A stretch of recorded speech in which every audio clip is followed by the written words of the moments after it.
Selamat hari Minggu. Selamat hari Minggu. Saudara-saudari yang dikasihi Tuhan, hari ini kita berkumpul kembali untuk memuji dan memuliakan Tuhan di minggu ketiga setelah Trinitatis.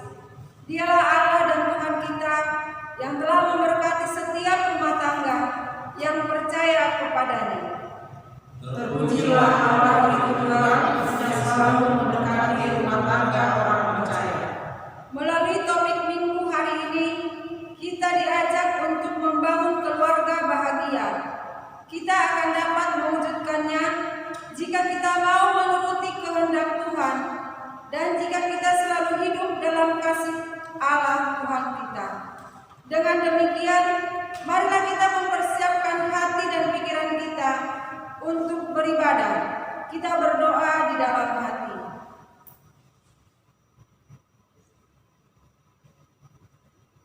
Amin. Mari kita bernyanyi dari Kidung Jemaat nomor 10 ayat 1 tambah 4. Pujilah Tuhan.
Di dalam nama Allah Bapa dan anaknya Tuhan Yesus Kristus dan nama Roh Kudus yang menciptakan langit dan bumi.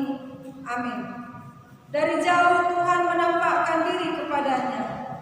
Aku mengasihi engkau dengan kasih kekal. Sebab itu aku melanjutkan kasih setiaku kepadamu. Haleluya.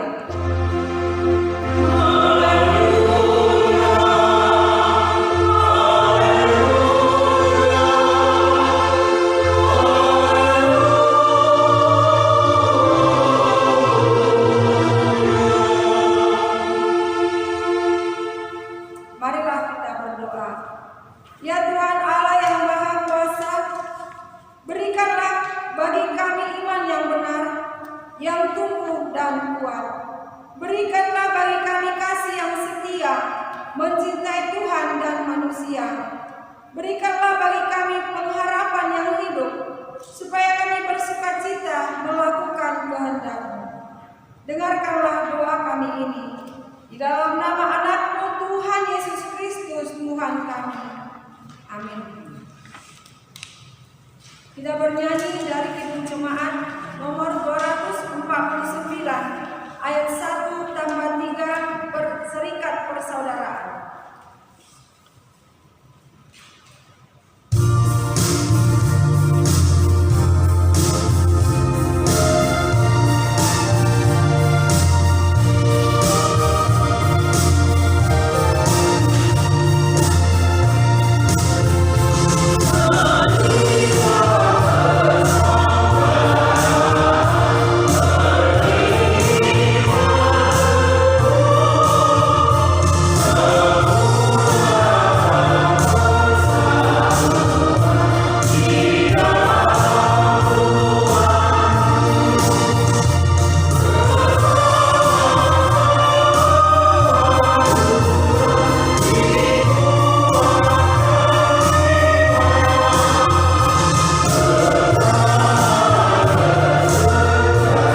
Sebab Allah menentang orang yang congkak, tetapi mengasihani orang yang rendah hati. Marilah kita bersama-sama memohon kekuatan dari Tuhan untuk melakukan yang sesuai dengan hukum-Nya. Ya Tuhan Allah, kuatkanlah kami melakukan yang sesuai dengan hukum-Mu. Amin. Kita bernyanyi dari Kidung Jemaat nomor 251 ayat 1 tambah 2. Maju, berjuanglah terus.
Saudara-saudara, dengan penuh penyesalan, marilah kita memohon kepada Tuhan untuk mengaku dosa-dosa kita di hadapan-Nya. Ya Allah, Bapa kami yang Maha Kuasa dan Maha Pengasih, kami orang berdosa yang hina ini datang ke hadapan-Mu yang kudus dan mulia, mengaku dan meminta keampunan segala dosa dan kejahatan kami. Kami sering mendukakan Tuhan karena perkataan, pikiran dan perbuatan kami yang tidak benar. Kami tidak mengasihi Engkau dengan segenap hati, dengan segenap kekuatan dan dengan segenap akal budi kami. Dan kami tidak mengasihi sesama manusia seperti diri kami. Kami layak kena murka-Mu dan terkutuk selama-lamanya. Ya Tuhan Allah Bapa kami, kasihanilah kami, ajarlah kami untuk melakukan yang benar sesuai dengan kehendak-Mu. Ya Tuhan Allah Bapa kami menyadari perbuatan baik sebagai bukti kasih kami terhadap sesama semakin berkurang. Sering terjadi di antara kami dosa dan perilaku yang kurang baik di dalam keluarga. Juga anak-anak yang sering tidak mempedulikan nasihat orang tua. Ya Tuhan, kasihanilah kami orang yang berdosa ini. Ya Tuhan Allah Bapa kami, kasihanilah kami, tuntunlah kami untuk taat kepada hukum-Mu dengan tulus hati karena takut akan Tuhan. Ya Tuhan Allah, ajarlah kami untuk tetap mampu menjaga kesehatan kami. Jauhkan kami dari penyakit dan jadikanlah kami menjadi manusia yang penuh dengan kasih. Jangan biarkan kami mementingkan pribadi kami masing-masing, tetapi berilah kami hati yang terang untuk melakukan kasih dalam kehidupan kami masing-masing. Ya Tuhan Allah, kasihanilah kami dan mampukan kami dan rumah tangga kami untuk selalu berperilaku dalam kasih-Mu, supaya kami terbiasa hidup di dalam kasih, sehingga di masyarakat, di gereja, dan dimanapun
yaitu Yesus Kristus yang adil, dan Ia adalah pendamaian untuk segala dosa kita, dan bukan untuk dosa kita saja, tetapi juga untuk dosa seluruh dunia. Kemuliaan bagi Allah di tempat yang maha tinggi. Amin. Kita bernyanyi dari Kidung Jemaat nomor 376 ayat 1 tambah 4, ikut Dikau saja Tuhan.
Firman Tuhan yang menjadi epistel pada minggu ketiga setelah Trinitatis ini tertulis dalam Kidung Agung 8 ayat 5 sampai 7.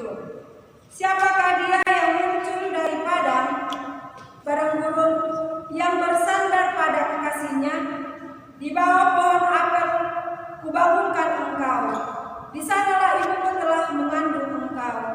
Di sanalah ia mengandung dan melahirkan engkau. Taruhlah aku seperti materai pada apimu, seperti materai pada lenganmu.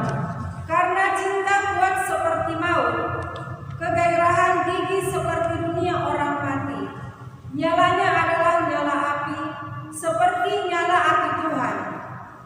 Air yang banyak tak dapat memadamkan cinta, sungai-sungai tak dapat menghanyutkannya. Sekalipun orang memberi segala harta benda rumahnya untuk cinta, namun ia pasti akan dihina. Demikianlah firman Tuhan. Berbahagialah orang yang mendengar firman Tuhan, serta memeliharanya dalam hatinya. Amin. Kita bernyanyi dari Kidung Jemaat nomor 379 ayat 1, yang mau dibimbing oleh Tuhan.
Sebagaimana teman-teman seiman di seluruh dunia, kita sama-sama mengucapkannya.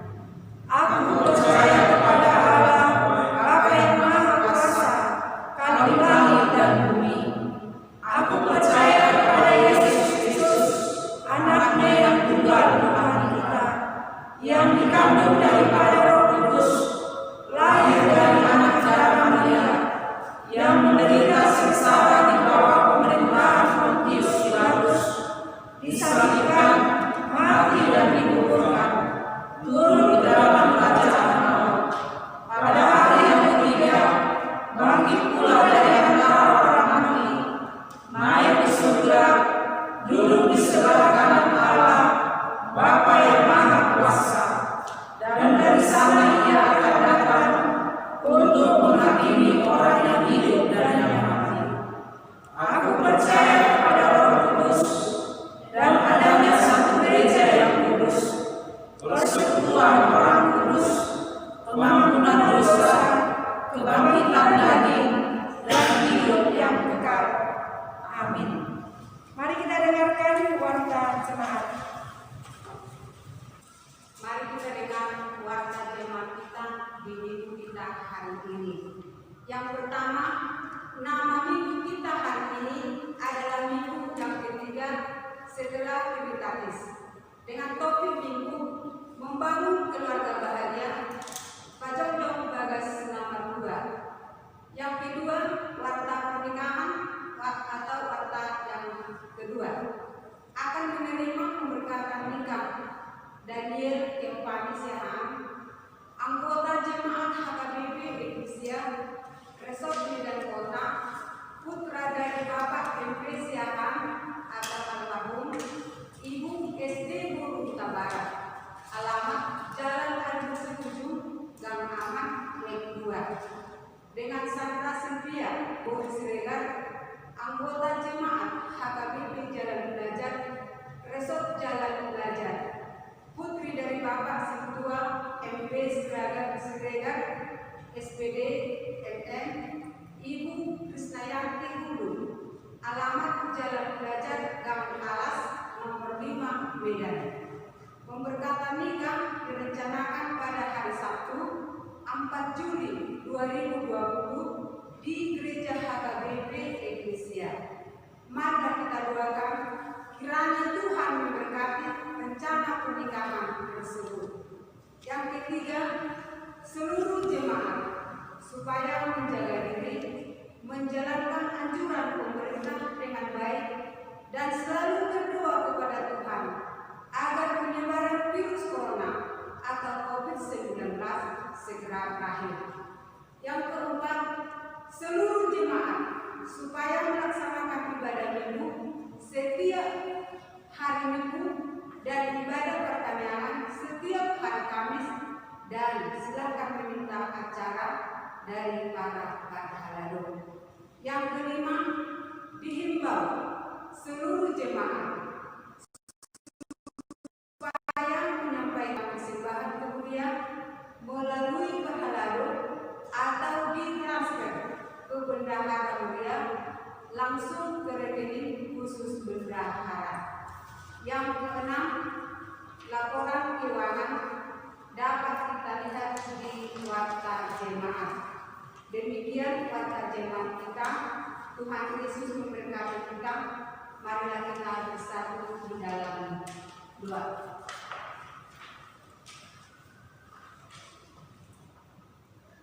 Bapa di sorga, Bapa yang baik, yang selalu mengasihi hidup kami.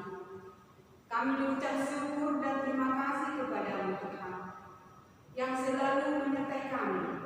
Engkau telah memelihara hidup kami sampai saat ini, sehingga kami boleh berkumpul di rumah mengadakan ibadah minggu untuk memuji dan memuliakan nama-Mu.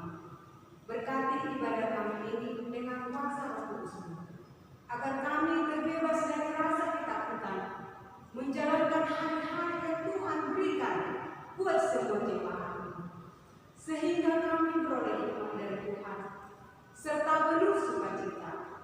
Ajarlah kami hidup hari-hari kami sedemikian, hingga kami beroleh hati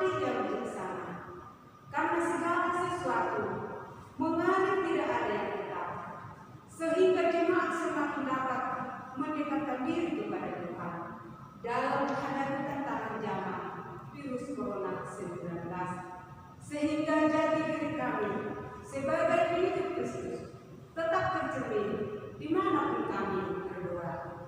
Bapa di surga, kami berdoa buat anak kami, David Giovanni Siahaan dan Sandra Sylvia Siregar yang menerima pemberkatan di tanggal 4 Juli 2020 di Gereja HKBP Indonesia.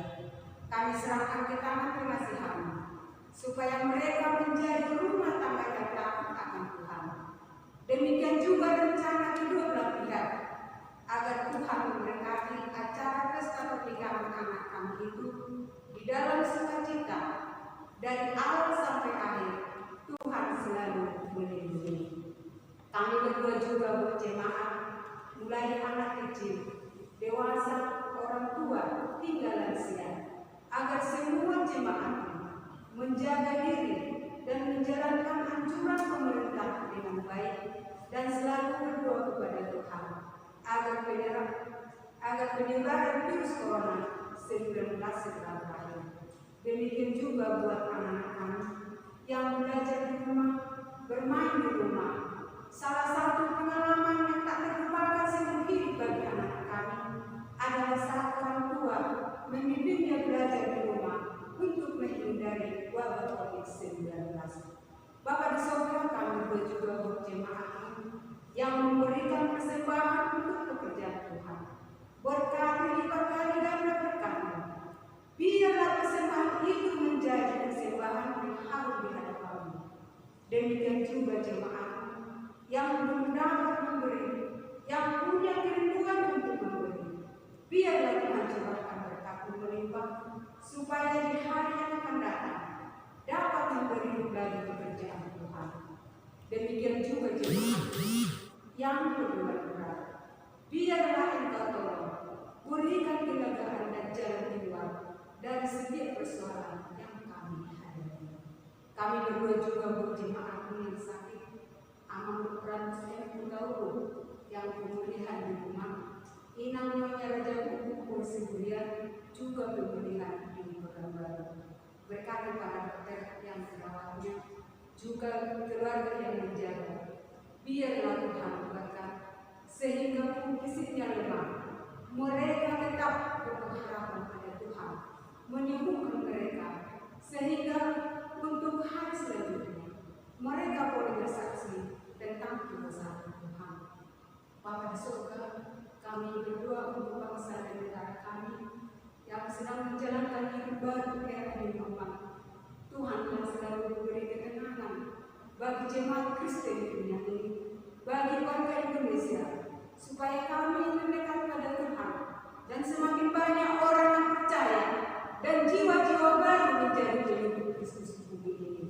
Seberat apapun penderitaan sebagai dampak dari virus corona yang dihadapi bangsa ini, Tuhan senantiasa beserta kami. Bapa di surga, kami berdoa buat ibadah yang dilakukan hari ini di rumah, dimanapun berada. Berkati semua jemaat, berkati sendiri, berkati perhatian yang melayani di minggu ini. Demikian juga saat kami mendengar firman Tuhan dengan topik membangun keluarga bahagia. Biarlah kuasa terus bekerja, urapi hamba, sehingga firman yang kami dengar dapat mengerti dan kami lakukan dalam kehidupan kami. Karena dalam firman Tuhan ada pertolongan dan jalan keluar dari setiap persoalan yang kami alami. Terima kasih Tuhan. Ampuni segala dosa-dosa kami, supaya kami layak di hadapan-Mu. Di dalam nama anak-Mu Tuhan Yesus Kristus, kami berdoa. Amin.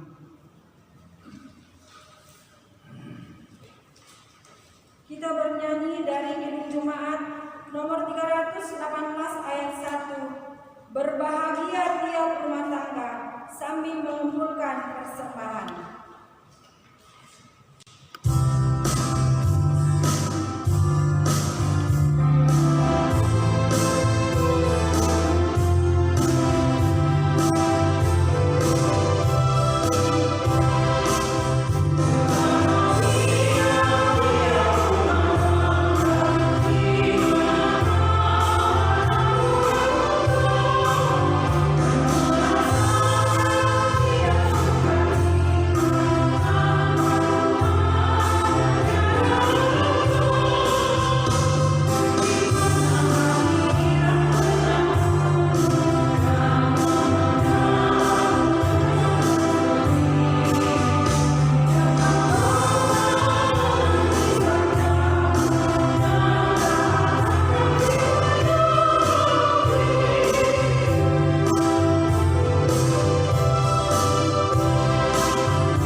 Damai sejahtera Allah yang melampaui segala akal akan memelihara hati dan pikiran kamu sekalian di dalam Kristus Yesus Tuhan kita.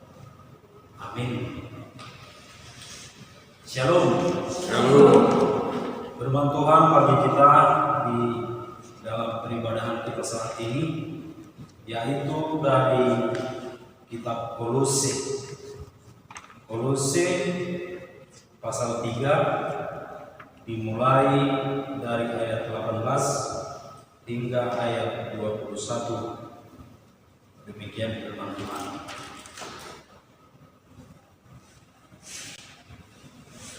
Hai istri-istri, tunduklah kepada suamimu sebagaimana seharusnya di dalam Tuhan.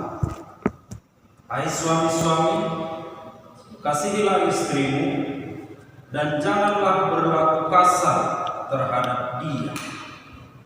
Hai anak-anak, taatilah orang tuamu dalam segala hal, karena itulah yang indah di dalam Tuhan. Hai bapak-bapak, janganlah sakiti hati anakmu supaya jangan tawar hatinya. Demikian. Saudara-saudariku yang terkasih dalam Yesus Kristus, dalam topik minggu kita yaitu membangun keluarga bahagia. Keluarga bahagia adalah impian setiap orang. Itu pasti. Tetapi kalau kita lihat kenyataan realita kehidupan, pasti tidak semua keluarga bahagia. Tapi semoga seluruh jemaat dan seluruh yang daripada saat ini kita, keluarga kita semuanya bahagia di dalam Tuhan. Dalam kitab Kolose ini, bagaimana Tuhan memberikan amanah melalui Rasul Paulus supaya keluarga Kristen menjadi keluarga yang berbahagia. Tetapi di dalam membangun keluarga yang bahagia, Rasul Paulus dalam kitab Kolose ini duluan menjelaskan supaya orang-orang Kristen atau seluruh manusia mau untuk hidup menjadi manusia baru. Jelas bisa kita lihat dalam Kolose 3 ayat 5 sampai 17. Jadi konteks amanat yang diberikan Tuhan melalui Rasul Paulus kepada seluruh jemaat untuk membangun keluarga supaya menjadi keluarga yang bahagia harus terlebih dahulu menjadi manusia baru.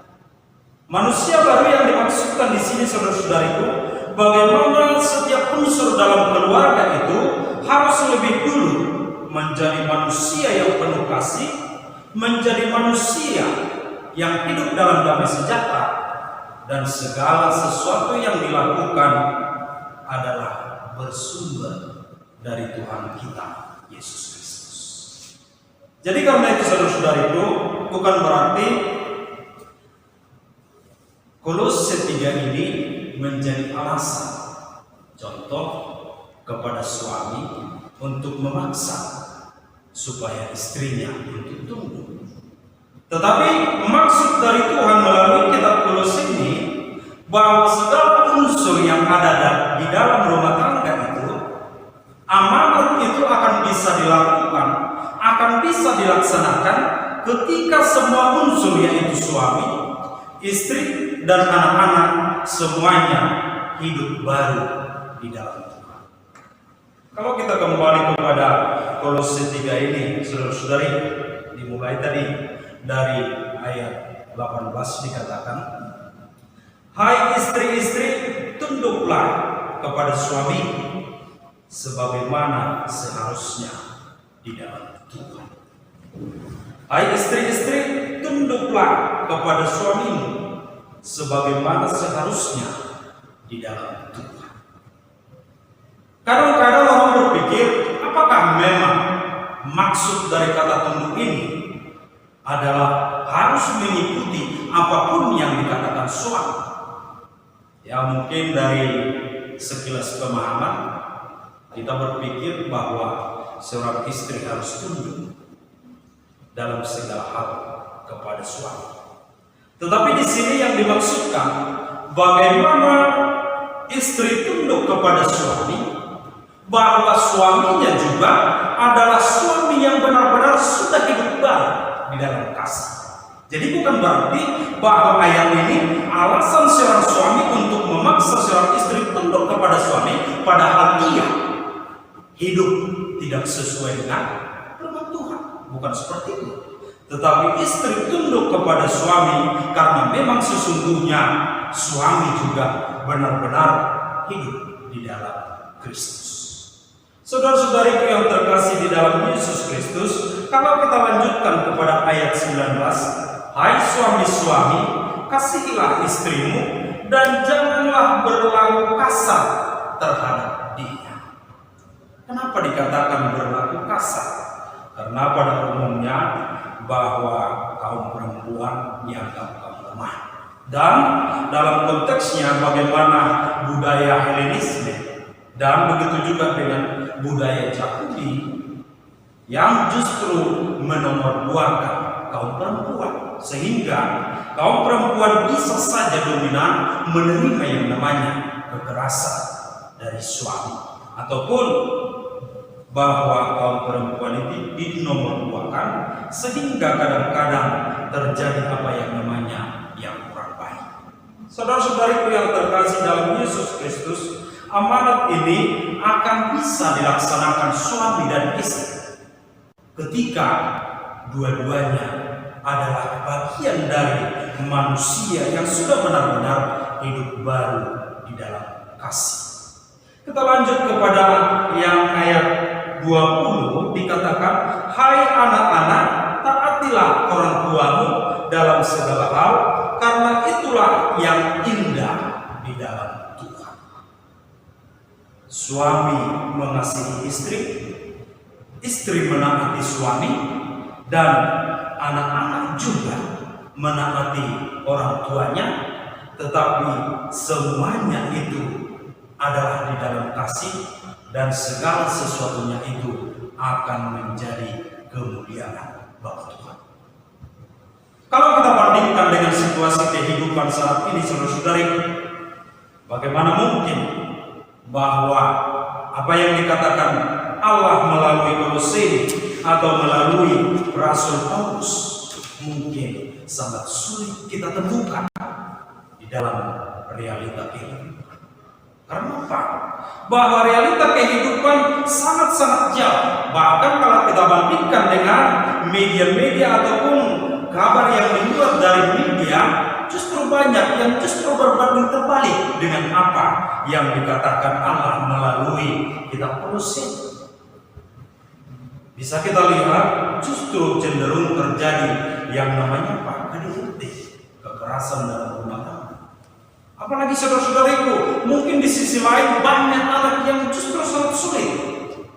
Jangankan menuruti, mungkin hanya mendengarkan orang tua pun sangat sulit. Apalagi di dalam kemajuan zaman saat ini, bagaimana dengan pengaruh gadget ataupun media sosial, mungkin kalangan anak-anak ataupun kalangan anak justru begitu sulit mendengar apa yang dikatakan nasihat ataupun perintah dari orang tua. Saudara-saudariku yang terkasih dalam Yesus Kristus, bahkan kalau terjadi contoh ketika seorang anak justru ketika kemauannya tidak dituruti, sebagian anak bisa berontak kepada orang tua. Bahkan mungkin apa? Bisa saja melakukan tindakan yang jauh lebih berbahaya, contoh meninggalkan rumah, atau bahkan mungkin apa? Memaki orang tuanya sendiri. Bahkan pernah saya baca media sosial, bagaimana berita yang dibuat di sini justru ada anak yang membunuh orang tuanya. Saudara-saudariku yang terkasih dalam Yesus Kristus, semuanya itu adalah realita. Bagaimana dibandingkan realita kehidupan yang kita saksikan itu melalui media ataupun yang kita saksikan langsung dengan mata kita sendiri dibandingkan dengan apa yang dikatakan Tuhan melalui kitab Kolose ini, saudara-saudara, justru berbanding terbalik. Tetapi karena itulah bagaimana Allah atau Tuhan kita melalui Rasul Paulus melalui kitab Kolose ini memberikan amanat kepada kita. Apalagi kalau kita bandingkan saudara-saudari realita kehidupan saat ini, bagaimana kenakalan-kenakalan remaja, bahkan mungkin kenakalan-kenakalan generasi muda, begal ataupun pemakaian obat-obat terlarang atau banyak hal yang lain yang mungkin sebagai orang tua telah kita saksikan di dalam kehidupan kita, bahkan mungkin sebagian orang telah menyaksikannya di rumahnya sendiri. Kenapa bisa terjadi seperti itu, saudara-saudariku? Mungkin banyak faktor. Satu sisi kita tidak bisa menyalahkan hanya orang tua, dan di sisi lain kita juga tidak bisa berkata bahwa itu adalah sepenuhnya kesalahan anak. Tetapi semuanya itu terjadi, yang pasti bahwa sebagian atau keseluruhan dari unsur keluarga itu sudah tidak lagi seperti yang dikatakan Rasul Paulus, yaitu menjadi manusia baru di dalam kasih. Karena itu, saudara-saudariku, melalui ibadah kita hari ini, Tuhan mengingatkan kita supaya setiap unsur keluarga benar-benar menerima dan menghidupi amanat yang bersumber dari Tuhan. Bagaimana orang tua melaksanakan, bagaimana orang tua melakukan segala kewajibannya sebagai orang tua dengan baik di dalam kasih. Orang tua adalah memiliki peran utama dalam membentuk generasi. Orang tua memiliki tanggung jawab yang paling utama, paling pokok untuk membentuk generasi baru.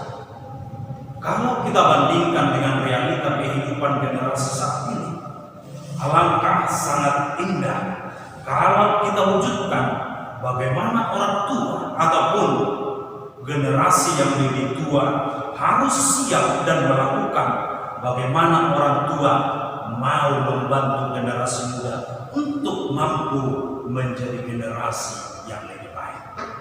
Kadang-kadang generasi muda bisa jauh dari yang namanya baik. Karena apa? Faktor yang pertama, karena sesungguhnya dia dibentuk dalam situasi yang kurang baik. Seorang orang tua bisa saja justru apa yang dia lakukan, sadar atau tidak sadar, bisa saja justru dia adalah memberikan atau menyambut hal yang tidak baik kepada generasinya. Salah satu contoh, ketika ada seorang suami ataupun seorang bapak ataupun seorang orang tua di dalam keluarganya, dia hidup arogan hari demi hari, hidup dalam api amarah, atau bahkan mungkin hidup dalam praktek yang tidak baik, secara umum anak akan merespon. Dan sesungguhnya situasi seperti itu adalah situasi yang tidak baik disaksikan oleh generasi muda. Bahkan bisa kita katakan, bisa saja orang tua justru dia menabur hal-hal yang tidak baik atau bahkan mewariskan hal yang tidak baik secara tidak langsung. Bahkan mungkin mewariskan apa yang namanya karakter emosional, mewariskan apa yang namanya model-model kehidupan yang tidak baik, atau bahkan mewariskan rasa khawatir atau sikap khawatir yang cenderung membuat generasi baru bersikap tidak baik.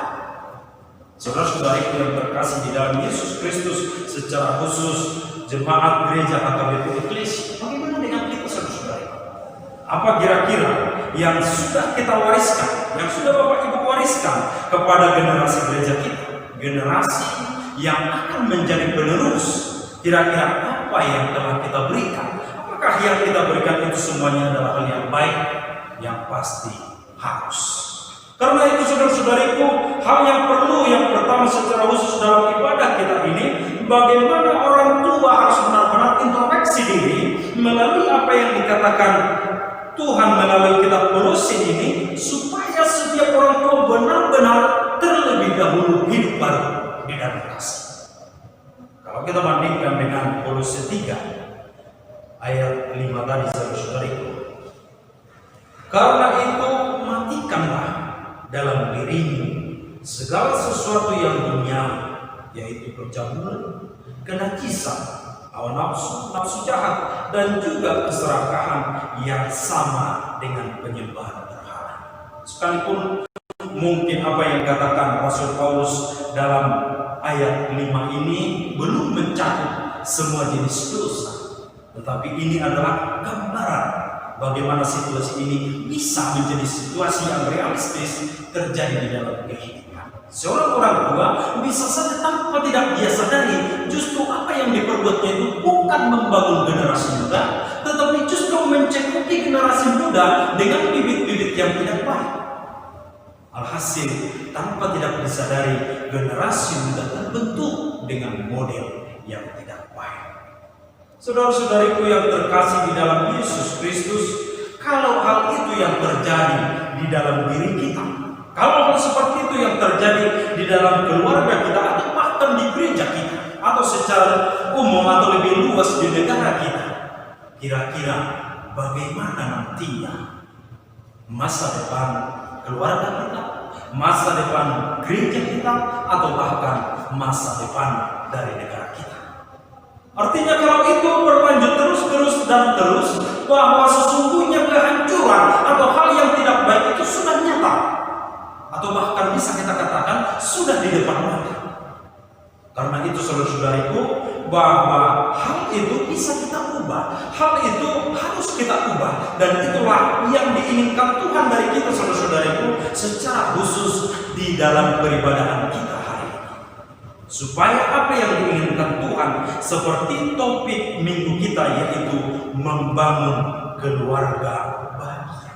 Membangun artinya ada proses yang harus kita lakukan, ada tahap-tahap yang harus kita jalani, ada sumber-sumber yang mempengaruhi, dan segala sesuatunya bukan sesuatu yang instan, tetapi segala sesuatunya adalah hal yang bisa kita gapai dengan amanat-amanat dan kesediaan diri untuk melakukan, yaitu bersumber dari kasih dari Tuhan. Saudara-saudariku yang terkasih dalam Yesus Kristus, bahwa orang tua dan keluarga secara khusus dalam gereja muda adalah kumpulan yang memiliki kekuatan secara khusus dalam sejarah gereja muda. Kenapa? Karena pertumbuhan gereja di masanya masih antar keluarga yang satu dengan keluarga yang lain dengan ruang lingkup yang masih kecil, sehingga kualitas iman dari satu keluarga sangat mempengaruhi, walaupun mungkin agak berbeda dibandingkan dengan situasi masa kini. Artinya situasi masa kini bahwa kualitas iman satu keluarga bisa saja kita katakan tidak begitu berpengaruh dengan keadaan gereja. Tetapi dalam kondisi gereja muda-muda, bahwa kualitas iman satu keluarga sangat berpengaruh. Tetapi walaupun seperti itu saudara-saudariku, kita harus mengingat bahwa sesungguhnya kualitas iman dari satu keluarga di dalam gereja, atau kualitas iman keluarga-keluarga dalam gereja, sesungguhnya adalah kekuatan dari gereja itu sendiri. Artinya kalau kualitas iman keluarga-keluarga jemaat gereja begitu kuat, maka gereja itu akan kuat. Atau justru sebaliknya, ketika kualitas iman keluarga-keluarga atau jemaat-jemaat dalam gereja itu sangat lemah, sama artinya gereja itu sangat lemah. Karena itu saudara-saudariku, apakah kita mau gereja kita menjadi gereja yang lemah? Apakah kita mau bahwa keadaan ataupun hal-hal yang tidak baik akan berlanjut di dalam diri kita? Yang pasti tidak. Tetapi untuk mengucapkan itu saudara-saudariku, tidak cukup hanya kata-kata. Untuk melakukan itu dibutuhkan yang namanya pengorbanan dan keseriusan. Kita mungkin bisa belajar dari beberapa tokoh di dalam Alkitab. Secara khusus kita ambil dari tokoh kaum perempuan. Kenapa saya ambil tokoh kaum perempuan? Karena tokoh kaum laki-laki dalam Alkitab begitu banyak. Dan dalam situasi sosial dalam Alkitab begitu sulit bagi kaum perempuan untuk menjadi figur yang bisa menunjukkan hal yang baik. Tetapi dari Alkitab, salah satunya kalau kita bandingkan dengan tokoh Rut. Mungkin seluruh jemaat masih ingat bagaimana tokoh Rut, yaitu tokoh yang begitu berperan dan mampu menunjukkan hal-hal yang baik. Secara spesifik mungkin bisa kita katakan bahwa Rut adalah salah satu tokoh yang begitu setia untuk mempertahankan apa yang telah diberikan Tuhan. Bahkan dalam figur Rut, bagaimana bisa kita saksikan bahwa seorang wanita atau seorang perempuan yang begitu berhikmat di dalam menghadapi segala sesuatu.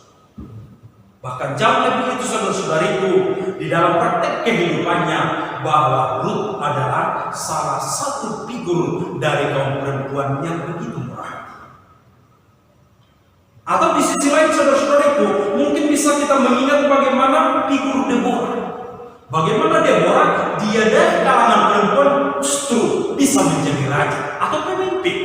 Bagaimana perempuan di masanya yang justru bisa dikatakan dinomor dua kan, justru Deborah bisa hadir menjadi pemimpin yang mampu memuliakan Tuhan. Dan di sisi lain saudara-saudariku, bagaimana Deborah adalah seorang sosok yang mampu membawa resolusi, yaitu resolusi menjadi hal yang baik. Atau bisa kita katakan dalam masa kini, Deborah adalah resolusi konflik saudara-saudara. Kalau kita bandingkan dengan diri kita, kalau kita bandingkan dengan situasi kehidupan kita, atau kalau kita bandingkan dengan realita kehidupan saat ini saudara-saudariku, yang bisa kita katakan multi konflik, masalah, atau bahkan mungkin banyak dosa atau kejahatan yang bisa kita saksikan di dalam kehidupan, bahkan mungkin yang dilakukan oleh generasi-generasi muda. Apakah kita siap menjadi resolusi konflik? Apakah kita siap saudara-saudariku dengan keterbatasan atau bahkan mungkin banyak faktor yang mempengaruhi, banyak kelemahan yang kita miliki, tetapi kita siap menjadi figur yang mampu memberikan resolusi terhadap masalah yang terjadi? Saudara-saudariku, itulah sesungguhnya yang harus kita laksanakan. Itulah sesungguhnya tanggung jawab kita, bukan hanya dalam keluarga kita secara khusus, tetapi lebih dari situ kita akan menjadi figur yang mampu memberikan yang terbaik, mampu menunjukkan hal-hal yang baik, mampu melakukan segala sesuatunya menjadi kemuliaan bagi Tuhan. Segala sesuatunya itu tanpa kita katakan pun kepada generasi muda, kita sudah mengajarkan, kita sudah menanamkan, bahkan bisa kita katakan kita sudah mewariskan hal-hal yang baik, supaya hal-hal yang baik itu akan diwarisi oleh generasi muda, akan dihidupi oleh generasi muda, sehingga regenerasi kehidupan yang baik, regenerasi hal-hal yang baik, regenerasi iman yang kuat di dalam gereja kita akan nyata, dan itu akan menjadi kemuliaan bagi Tuhan. Biarlah melalui hikmat yang bersumber dari Tuhan, biarlah melalui kegigihan dan kekuatan yang bersumber dari Tuhan, kita mampu melakukan segala apa yang diberikan Tuhan, segala perintah yang diberikan Tuhan, supaya gereja kita, keluarga kita menjadi keluarga yang berbahagia dan menjadi kemuliaan bagi Tuhan. Amin. Terima kasih ya Tuhan, firman-Mu yang telah kami dengarkan. Biarlah ya Tuhan, apa yang telah kami dengarkan mampu untuk kami hidup. Ya Tuhan, kuatkan seluruh umat, supaya seluruh umat mampu untuk hidup di dalam kasih, dan kebahagiaan akan nyata di dalam seluruh keluarga jemaat, secara khusus jemaat HKBP Indonesia. Ya Tuhan, biarlah kami hidup di dalam kasih yang bersumber dari Tuhan. Biarlah kami mampu menjauhkan segala sesuatu kebiasaan buruk yang justru tidak membangun hal yang baik, secara khusus kepada generasi yang baik. Ya Tuhan, kuatkan seluruh orang tua untuk mampu berhikmat, mewariskan hal-hal yang baik kepada generasi yang baik. Ya Tuhan, di saat ini juga kami mendoakan seluruh umat-Mu, supaya seluruh umat-Mu memiliki kekuatan dan berhikmat untuk menata kehidupannya, secara khusus di dalam menghadapi hal-hal yang tidak baik secara khusus, yaitu faktor ekonomi, ataupun pengaruh dari COVID-19. Ya Tuhan, kami juga mendoakan jemaat-Mu yang satu. Tuhanlah yang menyembuhkan, kuatkan hati dan pikirannya, kiranya Tuhan yang menghiburkan, supaya penuh pengharapan dan mampu berserah kepada Tuhan. Ya Tuhan, kami juga menyadari hidup kami tidak murni dari dosa. Karena itu ya Tuhan, dalam kerendahan hati yang paling dalam, kami datang memohon di hadapan-Mu. Ampuni dosa-dosa kami ya Tuhan, agar kami layak di hadapan. Melalui Yesus Kristus kami berdoa. Amin.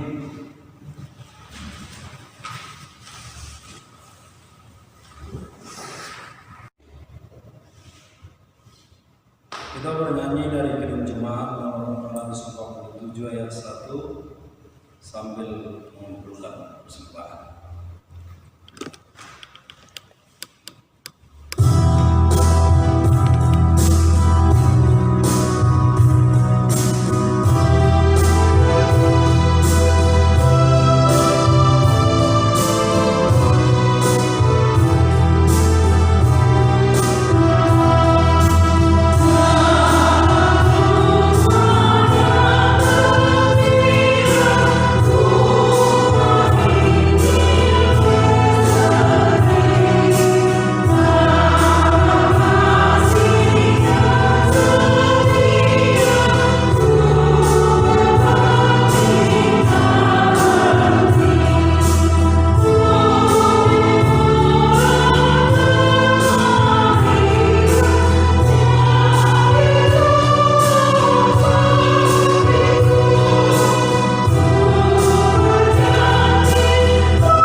Marilah kita berdoa untuk menyerahkan persembahan kita kepada Tuhan. Ya Allah Bapa kami yang di surga, kami mengaku bahwa Tuhan adalah sumber dari segala karunia yang melimpah dalam kehidupan kami masing-masing. Sebagian daripada karunia itu kami serahkan kembali sebagai persembahan kepada Tuhan. Terimalah dan berkatilah persembahan umat-Mu ini, agar dapat kami pergunakan untuk pekerjaan dan pelayanan kerajaan Tuhan di dunia ini. Bukalah hati kami untuk mengenal betapa banyak berkat dan karunia yang kami peroleh dari Tuhan, supaya kami senantiasa bersyukur kepada-Mu di dalam nama Yesus Kristus Tuhan kami. Amin.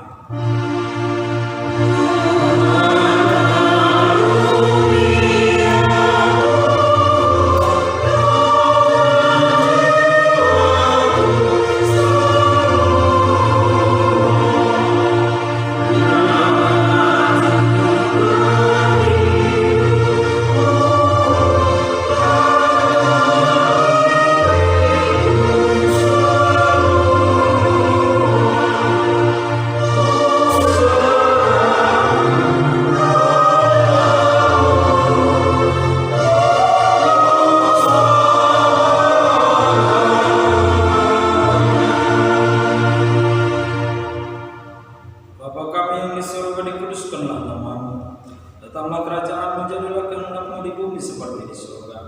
Berikanlah kami pada hari ini makanan kami yang secukupnya, dan ampunilah kami akan kesalahan kami seperti kami juga telah mengampuni orang yang bersalah kepada kami. Dan janganlah membawa kami ke dalam pencobaan, tetapi lepaskanlah kami daripada yang jahat.